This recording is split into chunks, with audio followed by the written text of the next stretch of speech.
Hello, and welcome to this 15th session of Thoughts of a Whole Brain Man. Um, I have no idea if this is going to be short, long, or longer, um, but the subject is vast.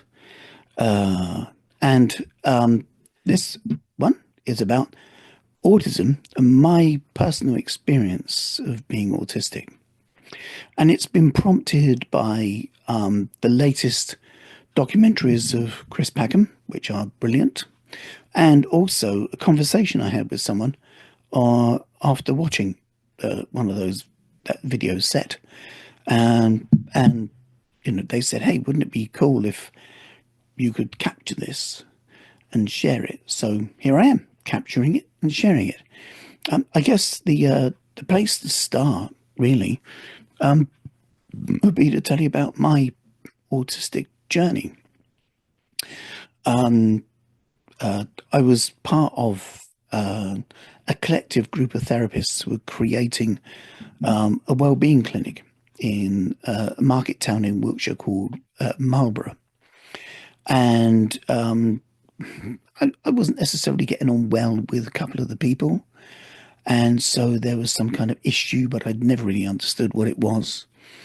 And one of the people involved in this, I popped in to see them one afternoon, just sit and have a cuppa. And they said, "Can I ask you a question?" I said, "Sure." And they said, "Are you highly intelligent?" "Remarkably so." I had no idea how to answer that. So I said, "I don't know. I don't know how to answer that. Compared to what or whom and what measuring system?" And they asked them more questions. And at the end of these questions said, "I think you might be Asperger's syndrome." I'd heard of it. I'd heard the term before, but I didn't quite know what it was. Fast forward a year later, and I went to my GP and said, "It's been suggested by a friend who was a psychiatric nurse that I might be Asperger's syndrome," and he laughed at me. Said, "You should see the autistic children I have. You're nothing like them." But the idea persisted, and the sense that there could be something in it persisted with me as well. And so my ex-wife at the time went to that surgery but saw a different doctor. It said, "Did you know Dr. So-and-so is also a homeopath?" "No, I didn't know that," because that suggests that he's not just fixed inside the rigidity of the NHS, that he's a bit exploratory in his thinking, you know. So I went back to see him for a second opinion and said, "It's been considered I might be Asperger's." He said, "Well, let's find out." So I got referred to a place called the Priory in Bristol. And this chap asked me questions about my life, history, background, things to answer the questions. And he said, "Well, you are Asperger's syndrome." And he said, "I think it's mostly nurtured." Because of my background. My background is that I was a twin. My twin brother died when we were 4 days old. My mum became seriously ill when I was 10. When she had her third heart attack when I was 10, she also had a stroke at the same time, became paralyzed down the left-hand side. My dad, to keep make ends meet, started to do double shifts in a factory. So he was working from 6 till 2 and then immediately from 2 till 10. So that meant that I would wake up in the morning and I'm my mum's carer. So I had to, at the age of 10, get myself washed and dressed, motivated to go to school. I liked school, so that was all right. And then go downstairs. My mum was sleeping downstairs at that time.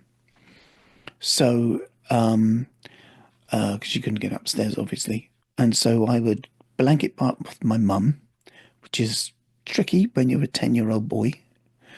And then the trickiest bit, I guess, was getting her on a commode, which is like a portable toilet.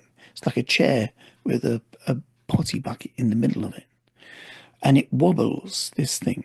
Of course, I'm only about waist high to my mum, and she was paralyzed from the waist down.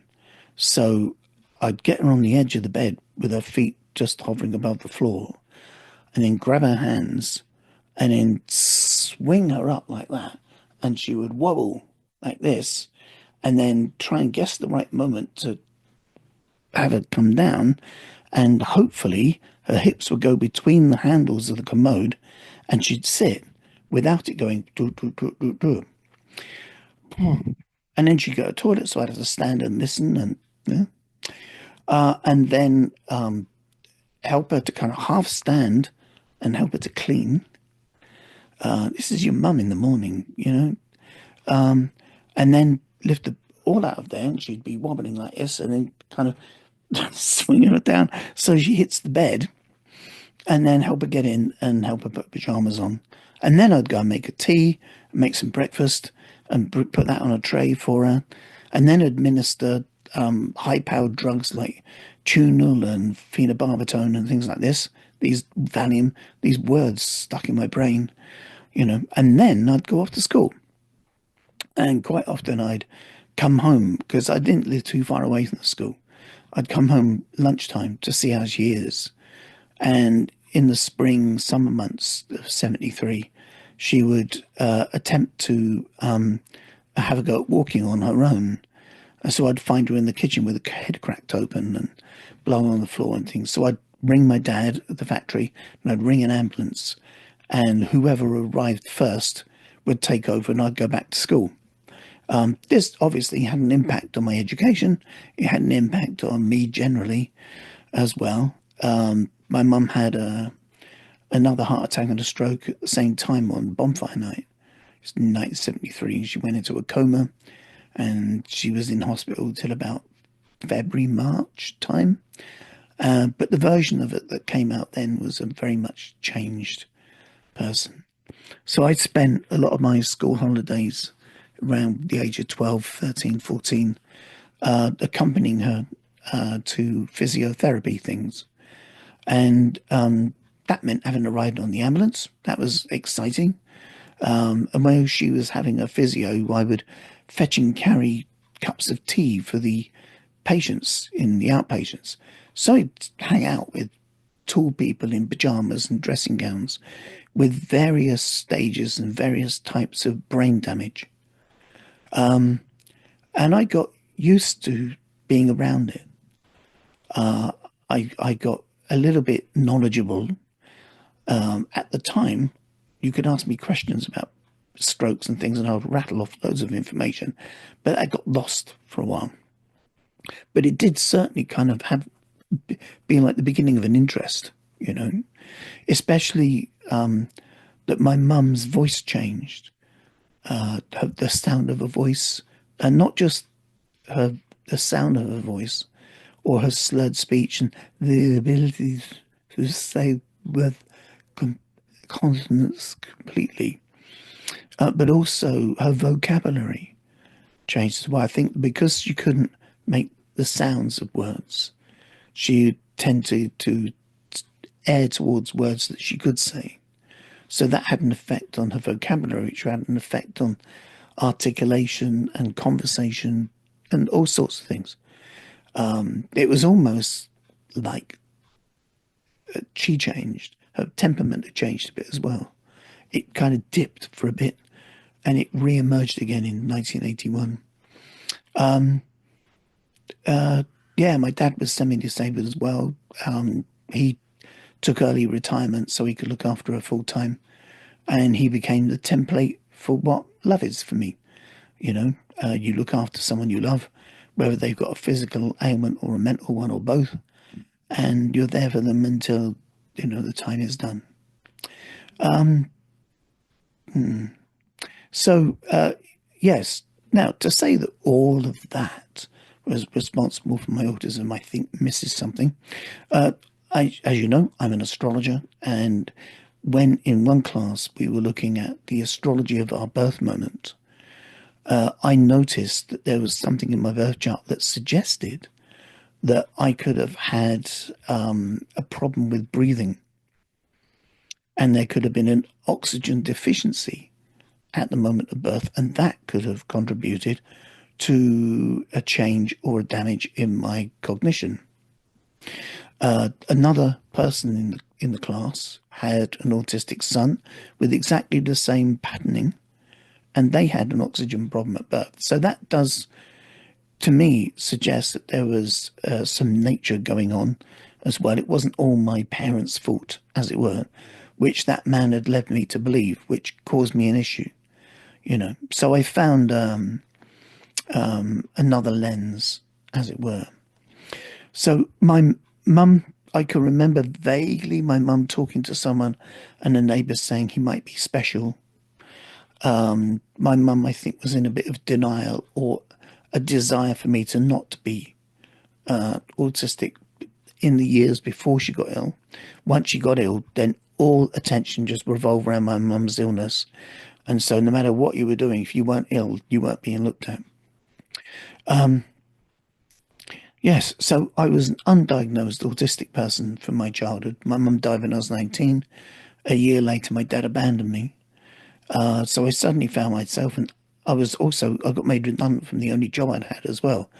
So my dog died. So within 1 year, my mum died, my dad died, my dog died. I got made redundant from the job I was in, and I was stuck.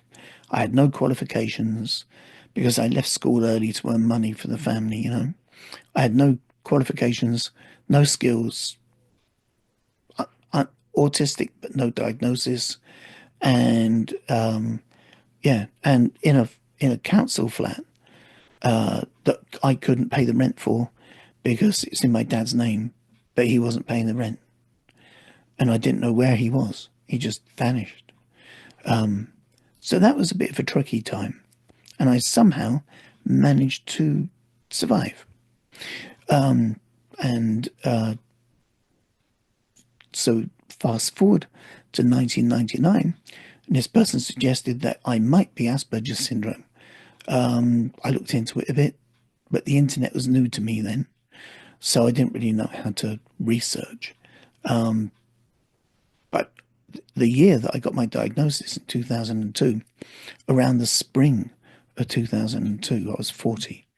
There was also an advertisement in a journal, an astrology journal, advertising the first degree or master's degree with astrology as its topic in a British university for 400 years. And my ex-wife said, "You got to do it."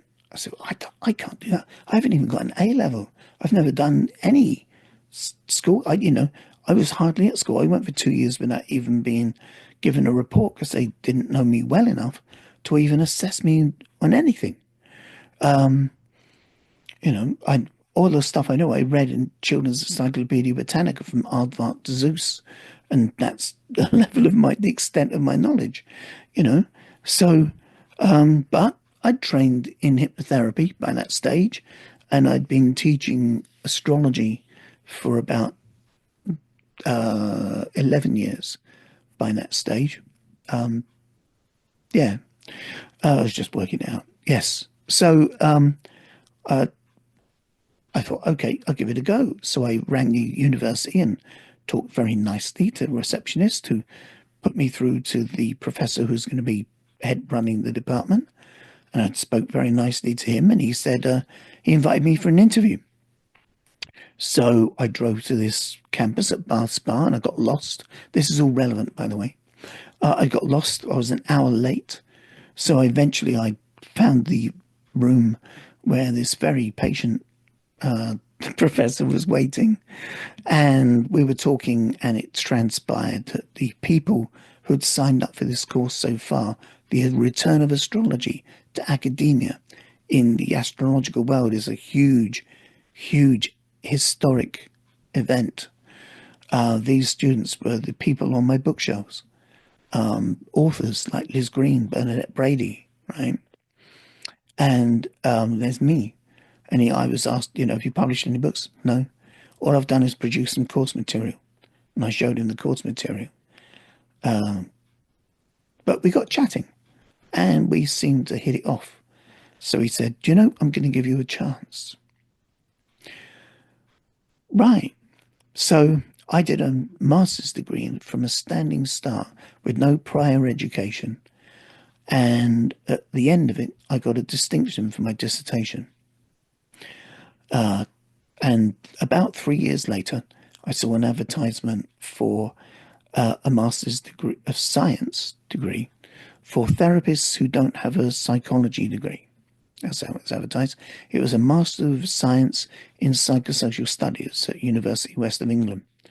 So I applied for it and I told them how I'd used the NLP stuff that I use on myself. And they said, all right, it's a bit esoteric, but we'll give you a go. And I got a distinction for the dissertation and a distinction for degree overall, which I'm really, really proud about, you know. So my reason for mentioning these university things is that universities have support, student support. So when I went to Bath, I got kind of slipped through the net. I wasn't picked up on. And it wasn't until I was writing the first papers that I even found out there was such a thing as student support. So I went along and they said, oh, we've got to do an assessment. So I went to Southampton and I answered lots of questions. And they said, well, you're definitely Asperger's syndrome. And they said, one of the things that we note is that you have a propensity for self-correcting. And I said, right, what do you mean? Because to me, that sounded like self-correcting. I understood that as self-chastising or self-criticizing, you know, telling yourself, ah, you've done that wrong, you idiot. You've done that wrong. You need to do it like this.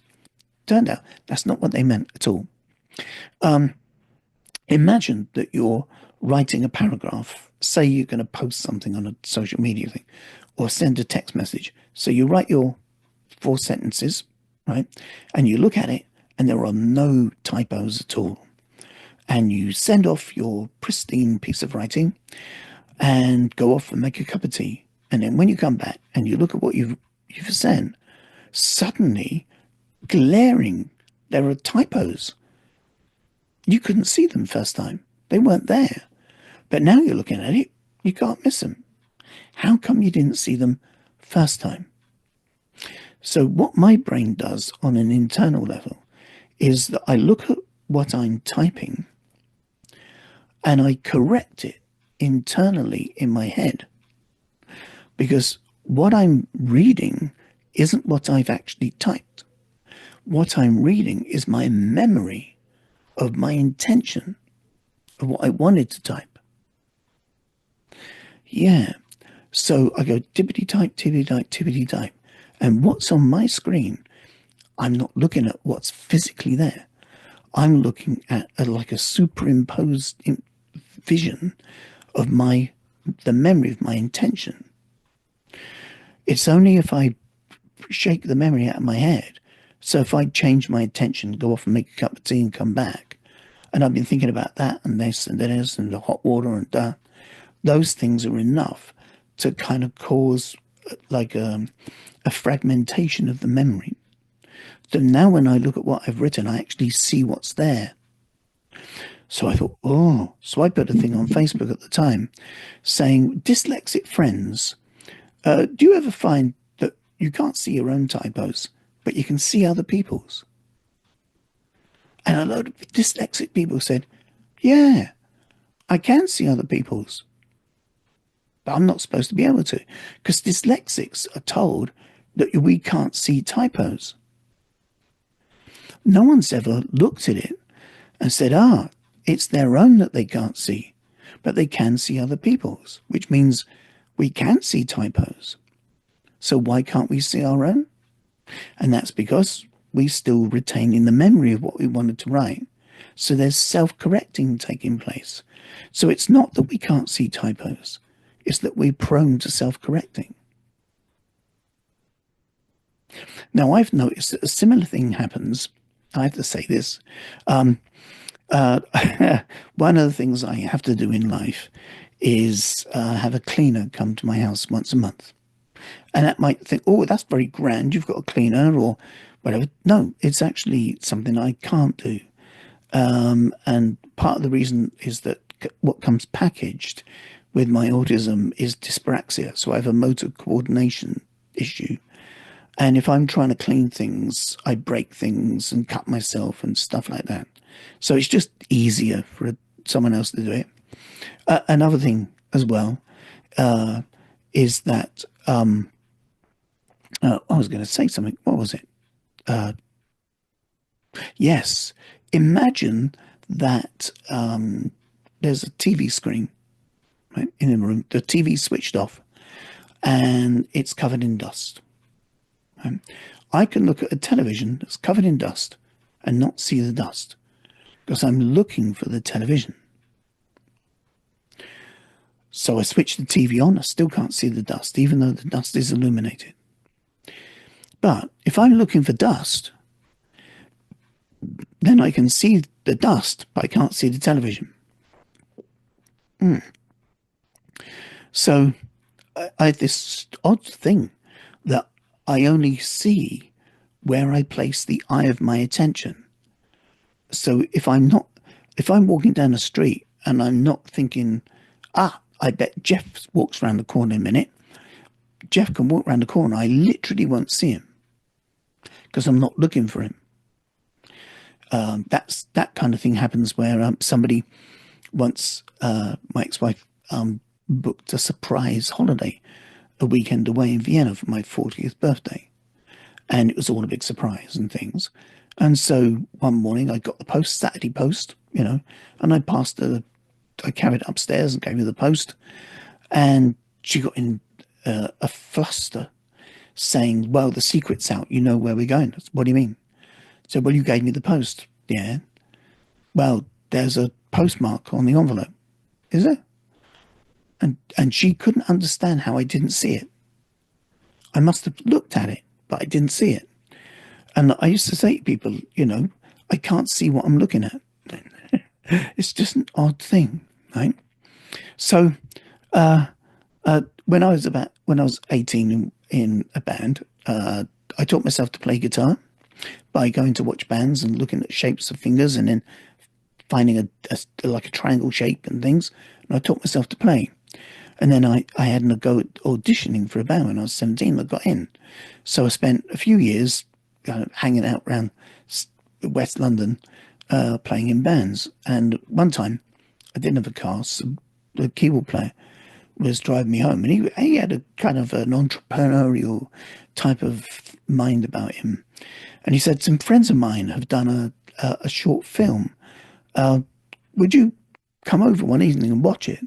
And I said, yeah, all right. Why? Because it's a bit of a trek from here to there, Hillingdon. And he said, you see what others miss, but you miss what others see. And it's the fact that you see what others miss that I want to know.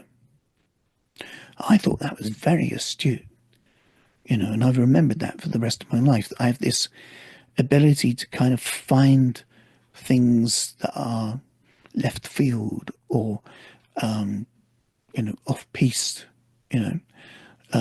Yes, it's almost like I'm looking around the corner all the time, so I don't see the main view that others do. I get this other sort of perspective, which is a boon in my work as an astrologer, because the way that I do interpretation is quite unique.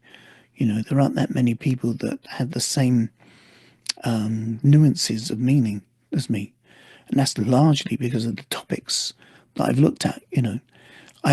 This is called Thoughts of a Whole Brain Man because I've got a Master of Arts and a Master of Science as well, because I'm interested in the esoteric but also the practical simultaneously. My first job was working in a factory when I was 16 until I moved into these offices when I was 18. And so I was around engineers all the time. And so that kind of thinking kind of gets absorbed in. Yes. So these Chris Peckham videos recently have been brilliant. Some of the things that they've talked about were things I experienced, such as I have a heightened nervous system, so lights are bright for me. I'm in a room at the moment. I've got some uplighters on, spotlights pointing at bookcases. There's no central ceiling light. Um, I'm illuminated because I have a photographer's light box on the floor behind my desk. So the light comes around the desk rather than shining directly on me. In fact, the little bit of light you can see on my glasses lens is the illumination of the screen. So, there aren't any points of light dazzling my eyes. I'm sensitive to smells, pungencies of things, textures, softness, roughness, scratchiness, hardness. Yeah, it's all amplified, you know, which is useful in certain contexts and really inconvenient in other contexts, especially in a world where for some reason it seems very important for designers of restaurants to put speakers above the diners' tables so that the music competes with the volume level of a person's voice, so that I can't hear what people are saying because the sound is so intrusive. Likewise, ceiling lights to me are painful.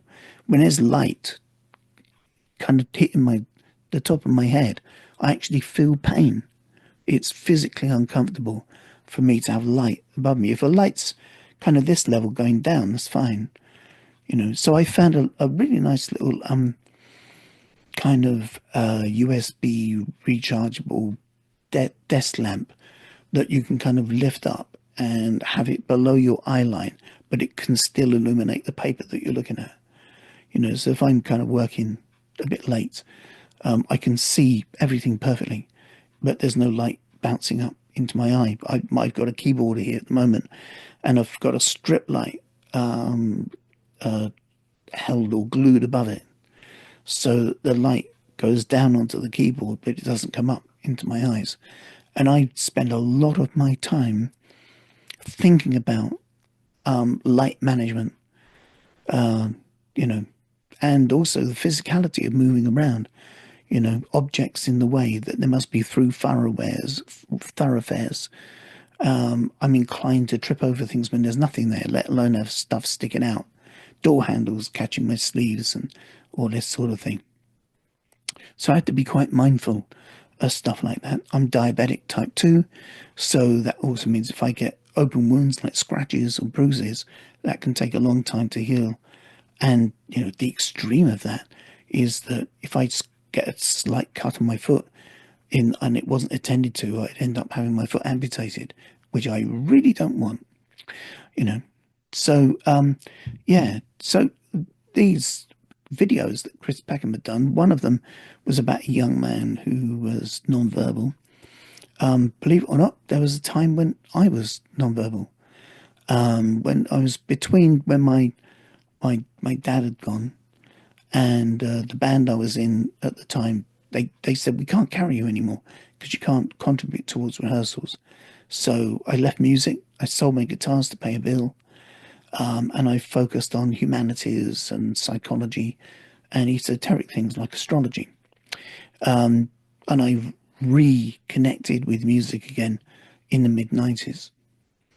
Where was I? Yes. So I was saying something. One of the things I have a problem with is memory sometimes. Yes, so being non-verbal. When I was about, I don't know, 24, I got into playing pool a little bit in a local pub. So I'd go in the local pub and I'd put 50p on the pool table.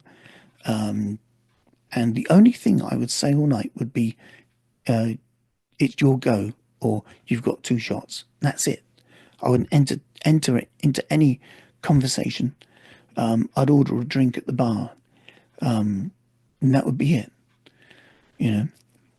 By the time I was about 27, and I'd read so much about things like astrology and history and all sorts of stuff, that then I found that people were asking me questions, and that started me teaching. I thought, I'm getting bored answering the same questions all the time, so I'll get some people together in the same room, and they can ask me questions, and I'll answer them all at once. And that started my teaching career. But up until that point, I thought I didn't have anything to say to anybody. What do you say? How do you just walk up to a person and strike a conversation? I had no idea. So I was exceptionally isolated, you know, through regression work. I have memory of the moment that my brother was taken out of our incubator. We were in the same incubator, first of all. And on day two, we were separated, and he died on day four. And I remember it was almost like something peeling away skin from mine. That was the feeling of it. It took me a while to realize that he'd passed on as well. And that suddenly felt incredibly lonely. So, as an only child, when my mum became ill, I mentioned that all the attention was on her. So my parents were sleeping downstairs and I had the whole of this upstairs of the house to myself. So to keep me company, they got me a little black and white portable TV when I was about 12. And so I started watching late night telly, and it used to finish around midnight. But, I was falling asleep at school when I went. And then when I was 12, we went to this bigger school when there were bullies and I stopped going. This sounds awful, but once I got my mum all ready, I would go into the upstairs loo and I would chain smoke about 3 cigarettes and sniff bleach to make myself have an asthma attack. And then I'd stay home, look after my mum and play cards with my mum all day. And I did that for about 2 years. And then we moved across town into a council flat. And I went to this new school and there were kinder people, less bullies. And I liked that. So I stayed with that until I had to leave school at 16 to earn money for the family.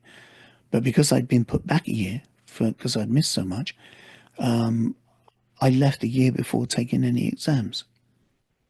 So I read a lot through my 20s. When I was unemployed and unemployable, I did a variety of jobs for a day here and a couple of days there. But I read a lot. I'd just go in the local library and get books on whatever subject and read those. So, the university things. When I went to UE to do the MSc, they found we paid for a full assessment to be done. She found a few things. One was I'm dyslexic. This is in 2009. Also, I've got dyspraxia. To begin with, she said, could you write your name and address on this form? I said, sure. So I wrote my name and address. And she said, are you aware that when you handwrite, that your words are a mixture of lowercase and uppercase? I'd never spotted that before, but she was right. So I'd write, think of a word like breakfast. I'd write a capital B, a capital R, a small e, a small a, and a capital T, So I wasn't using capitals correctly. I was just randomly putting capitals and lowercase. Right? And I'd never noticed that I was doing it. There were these puzzle things like, square pegs and round holes. I was fiddling about with that for ages. She formed the conclusion that I've got dyspraxia, which is a motor coordination thing. So I was explaining to a friend of mine that sometimes if I'm peeling a potato, I'll peel my thumb instead of the potato. And he said, is that because you can't tell the difference between where the thumb ends and where the potato begins, sort of thing? I said, no, I can see them clearly. And I'm telling my brain is telling my hand, go along the potato. But my hand, when it's doing that, involuntarily jumps across and then takes the skin off my thumb, which is very tricky. I buy clothes that are self-drying or quick drying so that I don't have to iron anything. I play guitar still, but my hands do random stuff, And so in 2015, I gave myself a huge challenge of playing open mics. So I go to local pubs on open mic evenings and put my name on the list. and then play three of my own songs in front of people, knowing that my hands can do random strange things any minute. But that's part of the triumph of managing, you know. It's a little kind of my personal Olympus to do that. So I've got to remember the words, remember the notes, play in time, at least try and look like you're enjoying yourself, and control the neurology at the same time without anyone knowing that's what I'm doing. Yeah, quite a thing. Love doing that. Yeah. So she also found at the thing at UE that my brain has this strange relationship with between my input speed of learning and my output speed of expression. So we use a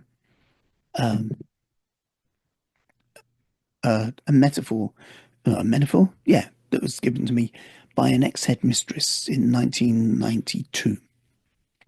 She said to me that if you went John O'Groats to Land's End, the average IQ across the whole country is someone who works, for example, as a checkout person in a supermarket, not as a fill-in job, but as their actual profession, right?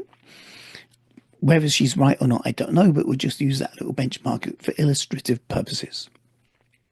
So if you got said person, checkout person, and gave them a book that they'd never seen before, and gave me the same book, and I'd never seen it before, and you told both of us, right, begin to read, and we'll see where you are in 30 minutes.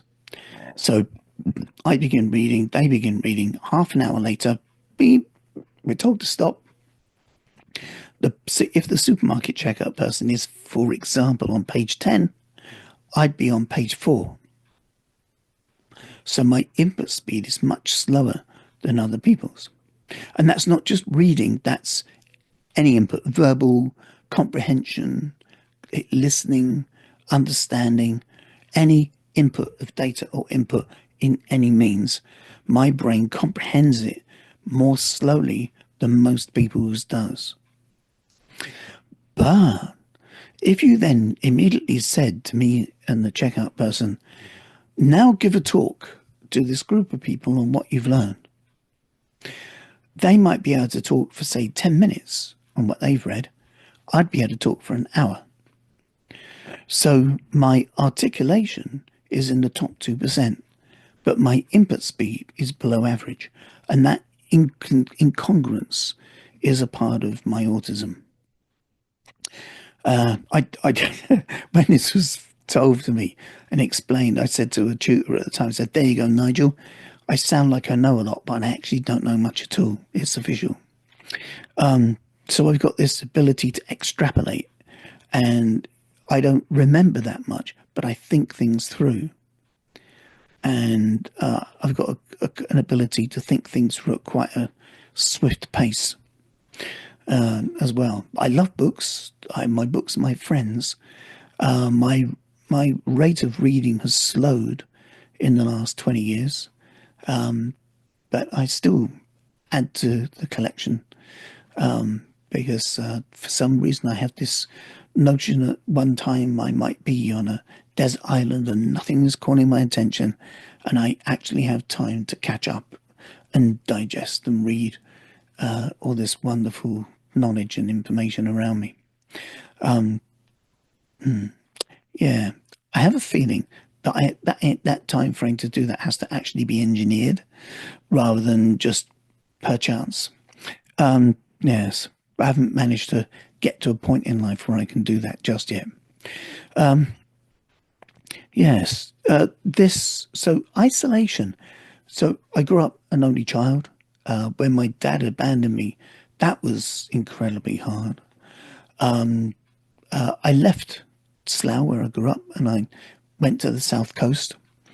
I looked for places to get some work, and I ended up in Bournemouth, and I found that I could have had about 2 or 3 little jobs all at once. And so I'd settled there for about a year, around 1987. And every Sunday I'd go for a walk along the beach, rain or shine, just go for a walk. And I'd see families and couples holding hands and this sort of thing. And it was very, very lonely. I didn't know how to approach a person to speak, to chat, chat up lines. I had this feeling that everyone's dad tells them what to do, but my dad forgot because he was looking after my mum. And so I just used to look at other people in connection with one another while I'm isolated. It's like I was on the other side of a glass wall, and I just didn't know how to get through that at all. So I'd walk past people's houses and I'd look at these houses and think, how do you get a house? Because I just lived in a rented bedsit. What do you actually do?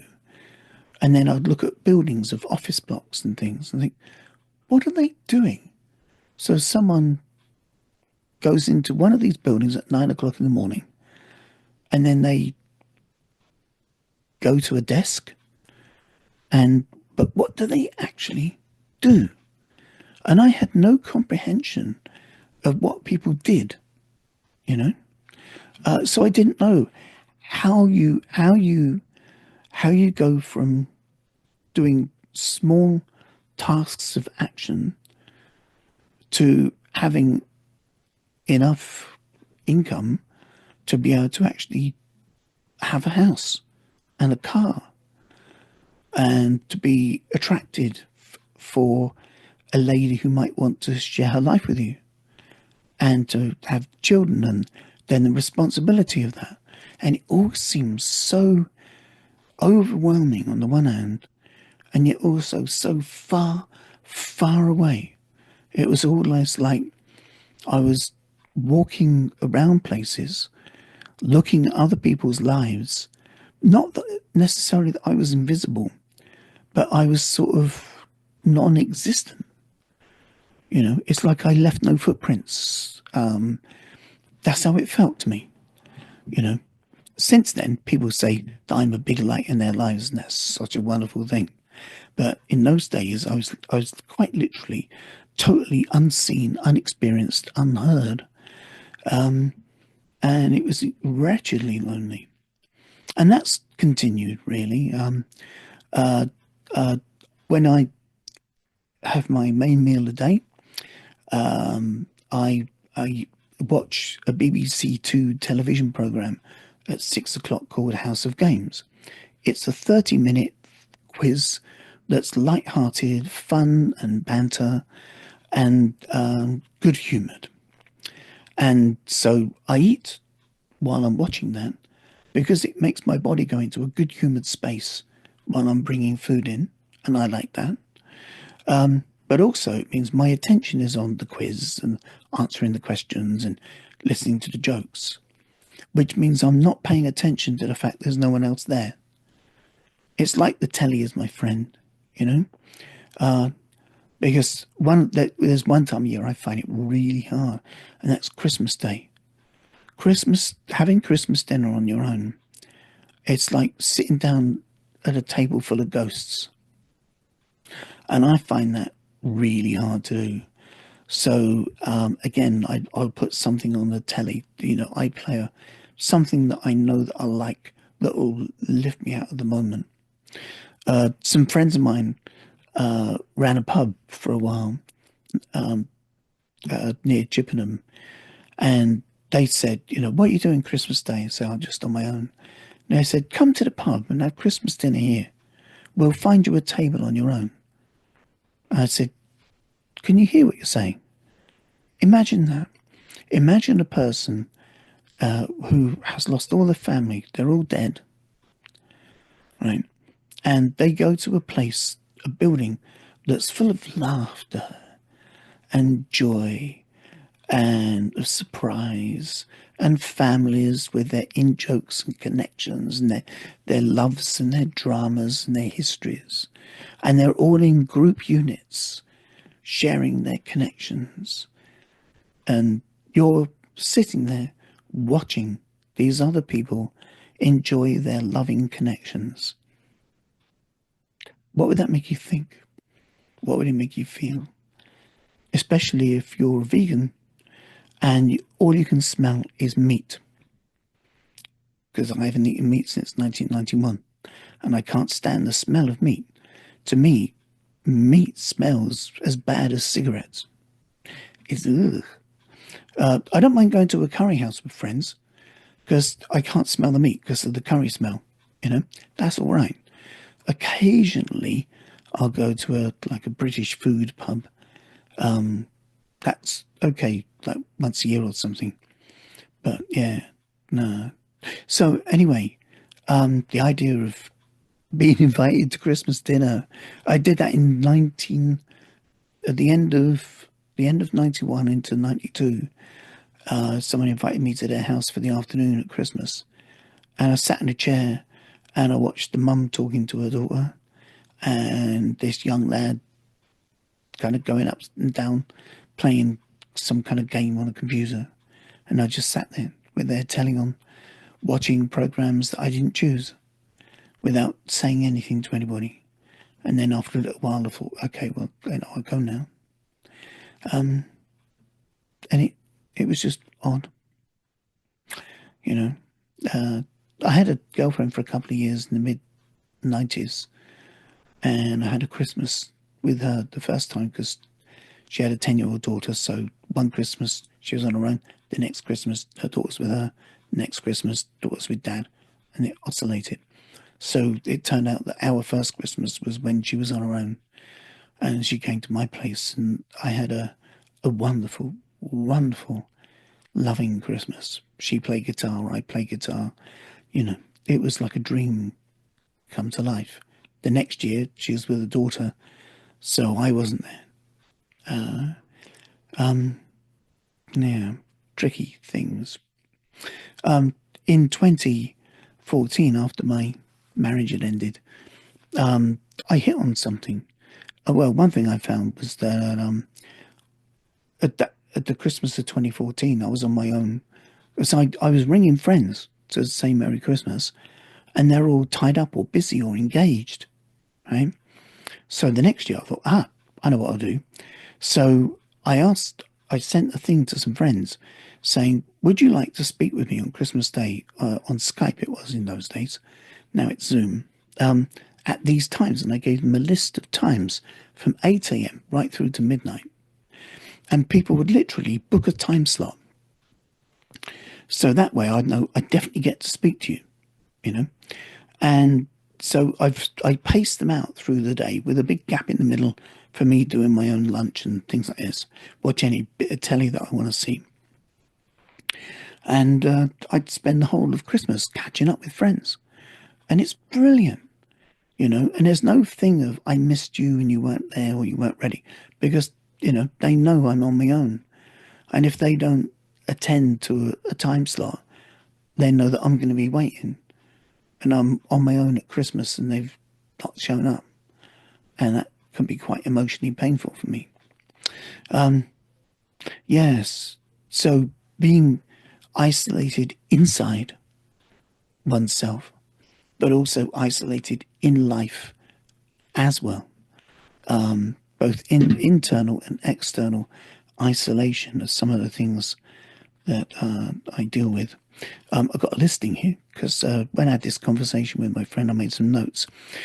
In the ADHD thing that Chris did this year, Chris Beckham did, this young man talks about his idea of a tombola man, which means his memory goes random.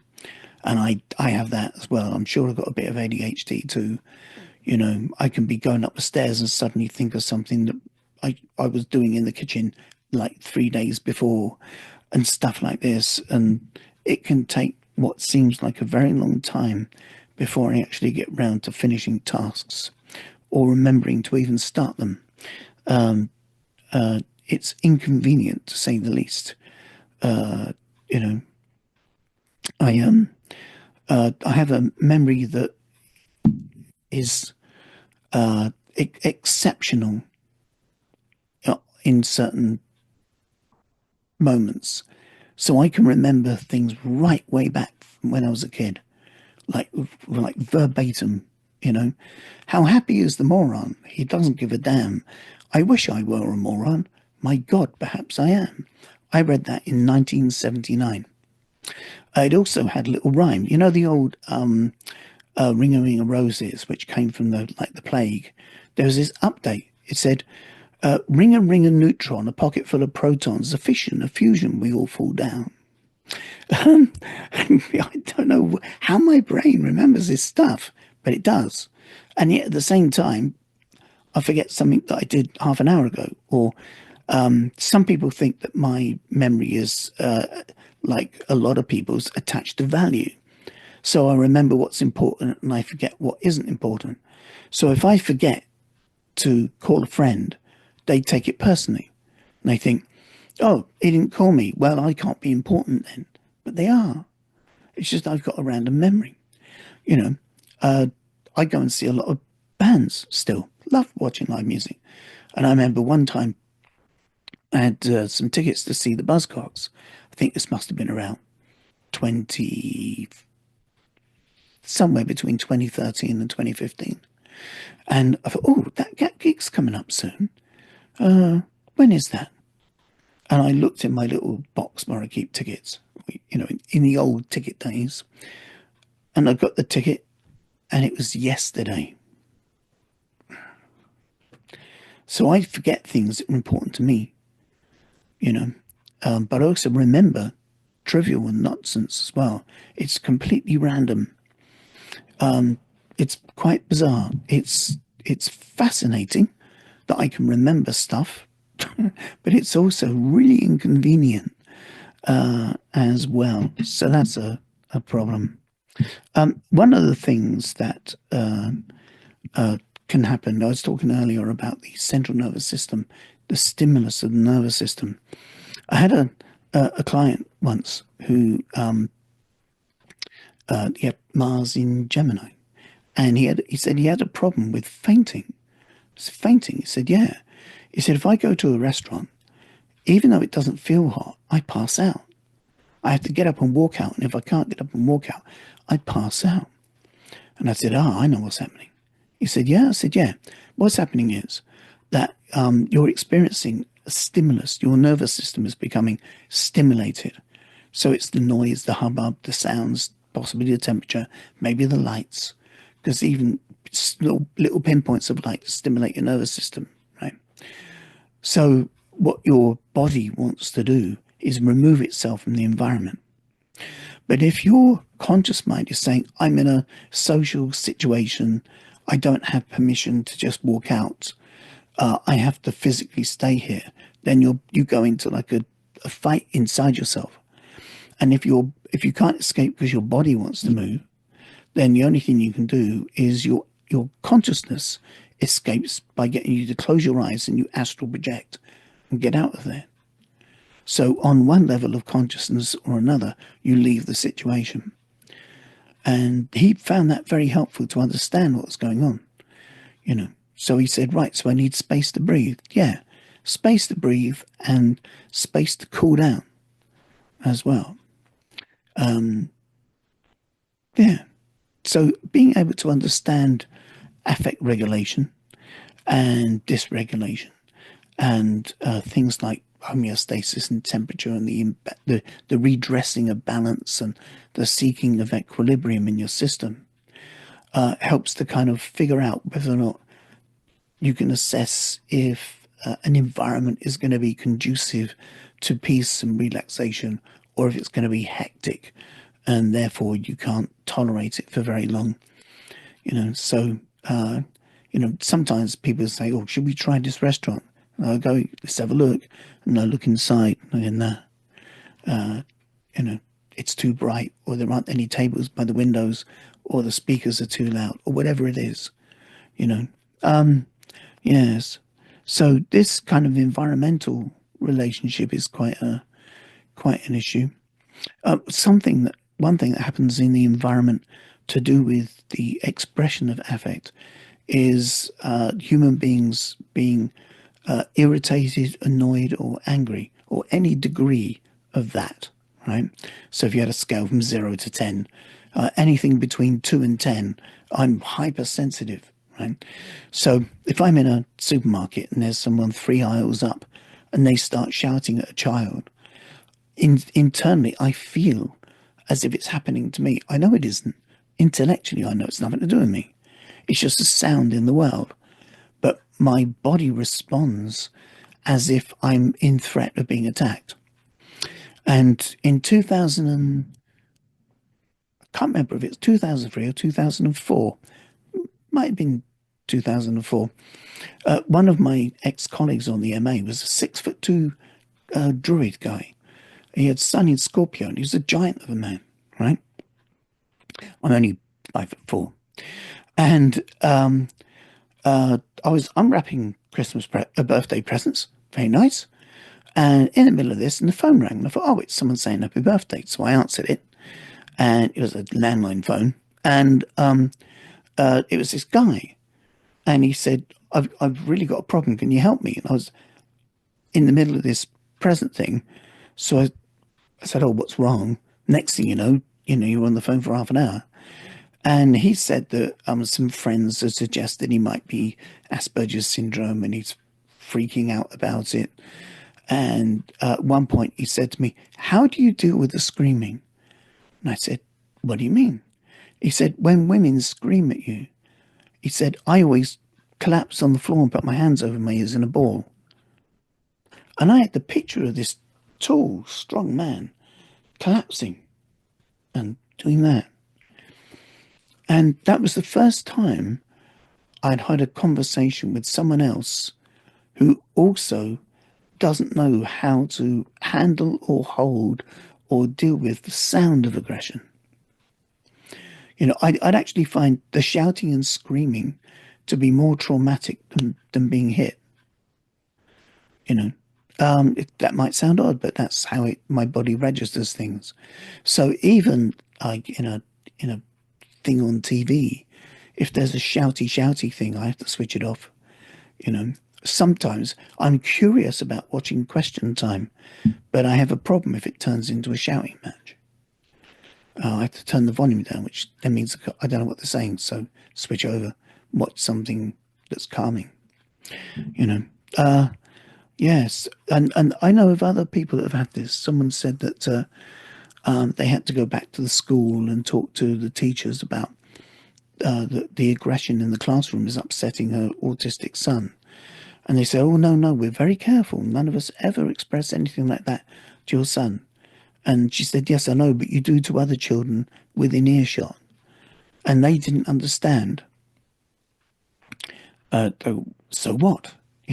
Not understanding it's the sound of aggression, not necessarily the identity of the targeted attack, if that makes sense. Yes. So, overwhelmed. Sometimes people with autism have experiences of being overwhelmed. I've heard someone call it burnout. It's not technically a burnout, it's more of an overwhelm, really, and a meltdown in a sense. So what happens is that the nervous system gets stimulated to the extent that the person can't cope. And again, they have to remove themselves from the environment. And if that's not physically possible, then they collapse inside and do their best to kind of shut off the hearing and shut off their eyes to try to stop the stimulus coming in. So I have a strange thing. If I'm in a social situation, say in one of these pubs with a big high ceiling, the noise can swirl around to the extent that I can't hear the voice of anyone next to me, but I can hear what's being said a few feet away. So what happens is my brain shuts down the loudest voices, which then means I hear the second loudest voices. So I literally can't hear the sound of someone's mouth a few inches away, but I can hear the sound of someone in the corner saying, I didn't want bread. Yeah, it's just, when I understand, oh, right, so my brain is protecting me by closing down my awareness of the loudest things, or the most impactful things, because it works the same with lights and smells and things as well. Yes, not easy to explain in a way, or rather, it's not something that most people would kind of ordinarily think about. But it's part of the experience I have. Yeah, and I'm lucky enough to be articulate enough to be able to kind of express it. Yes. Now, some people, when they are in that kind of meltdown dynamic, their affect in their system builds up to the extent that they need to kind of flicker it away. So if you've ever seen like a child with cerebral palsy, sometimes they go like that. In a sense, you're seeing body movement. In a sense, you're seeing the person dispensing or dispersing the affect in their system, almost like flicking it out. Imagine you've got this stuff inside your hand. It's inside your hand, and it's burning you. So you want to go, and flick it away, flick it off you, right? So when people have affect in their system wants to go return to equilibrium. And the way to do that is to express or disperse the affect. That can be done through a laugh or an ouch, oh, right? Bang your elbow and you go, oh, and that's got rid of some affect that way. Getting annoyed, getting angry, stamping feet. There's lots of different ways that people can kind of express affect. And some people, if they're non-verbal and they're feeling very overwhelmed and the people around them are shouting at them, then sometimes the only thing they can do is lash out because they haven't got any other option or choice. Yes, not the best thing, but sometimes it's the only thing. So when you see some of these, hidden camera documentaries of, people in a care home screaming at an autistic person who's on the floor trying to cover their head, and the frustrated care worker is shouting, "Why don't you put your shoes on?" What? If they didn't know it, what they need to do is back away, calm their voice down, give the person space to breathe, give them enough space that they can return to looking outwards, give them enough space that they can develop trust again, give them enough space that they feel safe. Safe enough to open up to you and reach out to you with an expression of their reality, which is very, very different to screaming in someone's face and shaking them. Yeah. I had a wonderful moment once. It taught me a lot about me and about teaching and interacting with people. I'm just going to adjust the lighting here because I've noticed it's got a little bit dim. Bear with me a second. I just need to adjust this.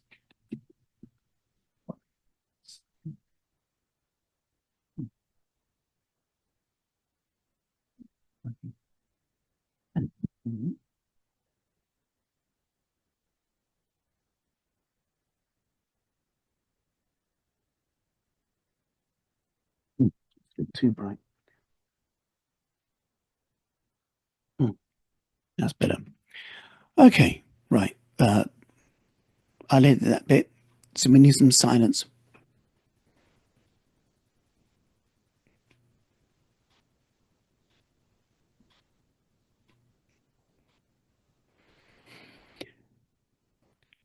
Yeah, this experience was profound. I was doing teacher training at Swindon College in 1995, and on the second evening, we were told to get into pairs and tell each other what you teach. So I paired up with this lady and I said to her, I teach astrology and neuroholistic therapy and talked about that a little bit. And what do you teach? And she said, "Oh, I teach adults with learning difficulties life skills."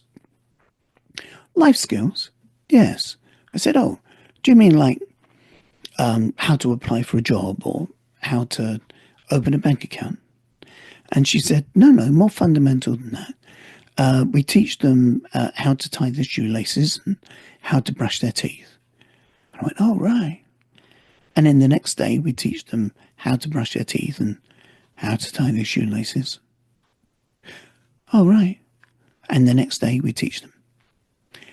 And I was struck by this person's depth of patience. It was angelic. That these people, these workers in this particular care unit, they get up in the morning and they go to work and they see their clients and they teach them how to do simple everyday tasks with kindness and charm and a bit of a jovial twinkle, and it's exactly the same level of care every day. And there isn't any degree of impatience at all. And the reason is context. You see, they know that each of their clients, when they go to sleep that night, the sleep will act like an amnesia, right? So, like it cleans the slate, right? So when they wake up in the morning with a blank slate, they have no memory of having tied their shoes the day before. And because they have no memory of tying their shoes the day before, there's no retention. That means they have no skill retention. And because they have no skill retention, it's absolutely unrealistic to expect somebody to be able to do something that they've never encountered before. And in their world, they've never encountered it because the encounter has become erased by sleep. And these workers knew that. So they're teaching, although the person's the same body, the same name, the same voice, it's fresh teaching every day. And because they have no expectation of memory being retained, when the person can't remember it, they don't have any disappointment. Because there's no disappointment, there's no annoyance. And because there's no annoyance, there's no fizz in their system. And they're absolutely calm all the time. You know, is it that we get frustrated when someone doesn't get it? Or is it that we don't understand the reason they haven't got it? And if we understood the reason they haven't got it, we could then help them to get it. Or accept the fact that there's an issue and then just work with that. Work with the reality rather than our expectations of how we think other people should be to us. You know, goodness me, I learned so much from that 5-minute conversation. I think I think I'm quite to say I took more from that than I did from the whole course. You know, what a moment that was. It was so illuminating on so many levels. And for years, I've thought about it. And each time I revisit it, I find another nuance and another layer of something that I learned from that interaction. It was just wonderful, you know.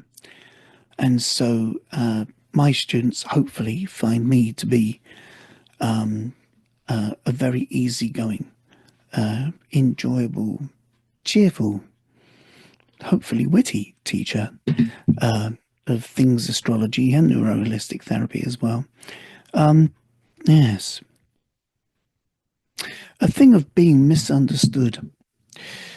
That's the thing, isn't it? How do we know if someone understands us? Is it that they can just repeat back what we said parrot fashion? Maybe. Is it by their look, their words, their manner? Possibly. I don't actually quite know how to assess whether or not someone understands something I've said, other than to get them to explain it back to me. And if they can explain it back to me where they've got a semblance of it, you know.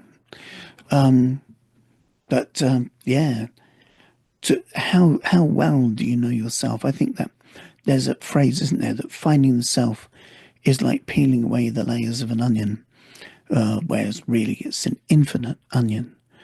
And every time you think, I know myself now, no, there's more. And it's like that with other people too. You know, I know that I have a desire to be understood, which is why one of the reasons I'm making this video is that I wish to be understood. I wrote a song called I think it's called Blue Summer Sky. It's been a while since I've sung it, and it's about my autism. You know, the world around me is bright and loud. I only see where I place my eye. The earth spins and wobbles when I'm in a crowd. I'm enchanted by birds in the sky. And last summer, I wrote a blues song called Spectrum Child, which I haven't found the melody for yet, and so it hasn't become a song yet. But I want it to become one, because I think I could do something really cool with that. You know, I was watching a lot of blues stuff last summer, and I noticed that, you know, the word child appears a lot in blues lyrics. And so I thought, Spectrum Child. Ooh, something you can do with that. So, yeah. Now, before this goes on even longer than far too long, I think it'd be an idea for me to kind of finish this particular one. So, I have no idea if that's given you any insights into what my autism is like and what it's like for me being inside here. I think I've got a bit of echopraxia as well, because my neurology follows the neural physicality of other people around me. So if I'm in a theatre and someone's in front and they look up to the lighting, I look up, and I don't want to. I want to look at the stage. That happens in a car. If I'm just in the traffic and the car in front turns off and I don't want to turn off, I find myself turning off. And then I'm going down a road I don't want to go down because someone else did it. I don't eat meat. I mentioned I haven't eaten meat since 1991. But if I'm in a supermarket with my trolley and I'm following, and my brain's just registered the back of someone's jacket, if they turn off into the meat section, I find myself following them. It's very inconvenient. So whenever I book tickets to go and see things, I always try and be at the front so there's no one in my vision, so that I can actually see what's there. Because if there are people in front of me, I become dissociated from the event. It can be loud as anything, but I can't engage with it because someone's head's doing that in front of mine. Crazy, but there you go. Maybe it isn't crazy, but I understand it. It's a dissociation. If someone's in my vision, I become dissociated from whatever it is I'm experiencing. And because I'm dissociated, I can't engage with it. And I may as well not be there. You know, sometimes if I'm in a balcony situation, I'll video. And people say, why don't you watch the show instead of looking at a screen? I said, well, that's how I watch it. Because I've got a camera that's got a viewfinder and it's a good telephoto lens. So when I'm doing that, I'm actually focused right on the guitarist. I'm watching his hands. So not only am I listening to the solo, I'm actually following the scale and the notes he's playing. And I'm learning how to do it, right? It's like every gig I go to, it's like a guitar lesson, right? Because that's how we learn in the first place. So I love it, you know. And when I'm looking for a viewfinder, I can't see the people around me. I can't see someone fiddling with his jacket, or this one over here who spilt his beer, or whatever. The only thing that really does annoy me is the sound of people talking behind me. I think, because that pulls my attention back, you know. I want my attention to go that way to the stage, not behind me, where I end up paying more attention to whether or not Jackie saw Henrietta than what's actually happening in front of me. So it does bug me that we all pay for a ticket, you know, and then somebody in their own little bubbly world doesn't understand the impact they're having on the people around them. But there you go. That's what happens when you place yourself in a public arena. You must expect the public to behave in a public way because that's just life, you know. And out of the amount of concerts I go to, the amount of good ones far outweigh the number of spoiled ones. So that makes it worth it. Cinema is a different thing. Can't do that. I can only go to the cinema when I know it's the end of the run, it's the middle of the week, in the middle of the afternoon, the kids aren't out of school yet, and there's going to be no one in there. That's when I can go and see something. But to be in a packed cinema listening to crunch, slurp, no, couldn't do that at all. That would drive me absolutely potty. Yes, now I've been sitting talking for a while, and that means my nervous system has been slightly stimulated by the heat in the room, and the lighting is beginning to become rather impactful for me. So I need to go. I hope this has been informative. I'd love to know what you think of it. Yeah, just let me know. Okay. I don't know maybe I can't end it because there isn't an ending. But there might be a part two with more. If I have that kind of, oh, I should have said this, I should have said that, I'll make some notes and then maybe do a part two.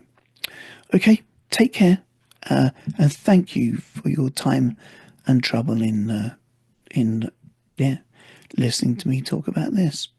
It means a lot. Thank you. Bye.